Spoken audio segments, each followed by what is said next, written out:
நீ புடிச்சு வச்சிருக்க என் மக்களை விடுவிச்சிடு. முடியாது.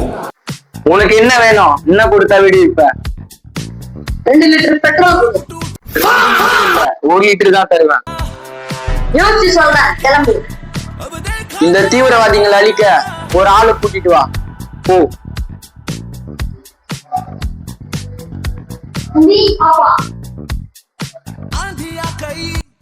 இவன் தான் நான் சொன்ன துரந்தர். இவன் தான் துரந்தரா?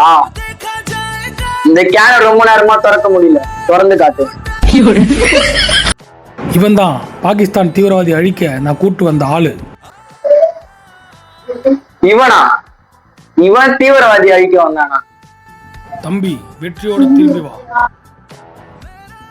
ஜெய் ஹிந்த். போய் பாகிஸ்தான்ல சொல்ல போறேன், சுற்றுவானுங்க. உங்களெல்லாம் வச்சு நான் என்ன பண்றதுன்னே தெரியல. எங்கேயாவது போங்க.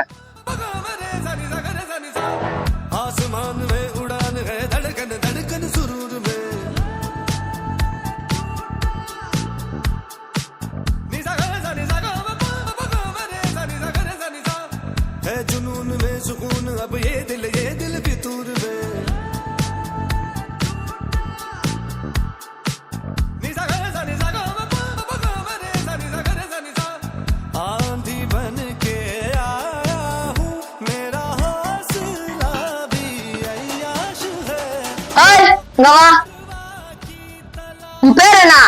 ஹம்சா. உன் முழு பேரை சொல்லு. ஹம்சா அலி அம்பானி. அம்மானியா? நீ இந்தியனா? இல்ல, பாகிஸ்தானி. சலாம் அலைக்கும். வலைக்கும் சலாம். சரி, போ.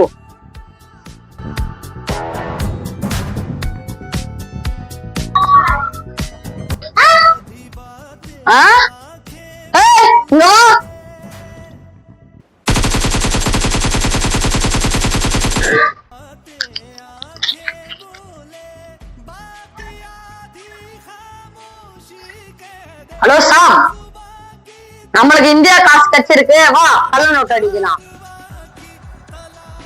சார் அந்த துரந்தர் எனக்கு அப்பவே தெரியும் அவன் வேஸ்ட்னு. அவனை போய் அழைச்சிங்களே. சோ என்ன சொல்லணும், போங்க. சார் அந்த துரந்தர் பிச்சை போறன்னு சொல்லி நம்ம நாட்டு காசை பிச்சை போட்டான் சார். அதுல நம்ம காசு மாட்டிச்சு, கள்ள நோட்டு அடிக்க போறான். என்ன சொல்ற? இந்தியா நோட்டு மாட்டிச்சா உங்ககிட்ட? சரி போ போ. Hello Modi ji, 500 rupee and 1000 rupee currency notes presently in use will no longer be legal tender from midnight to night. நம்ம கல்யாண நோட்டு அடிச்ச விஷயம் எப்படி லீக் ஆச்சு? இதுக்கெல்லாம் காரணம் யாரு?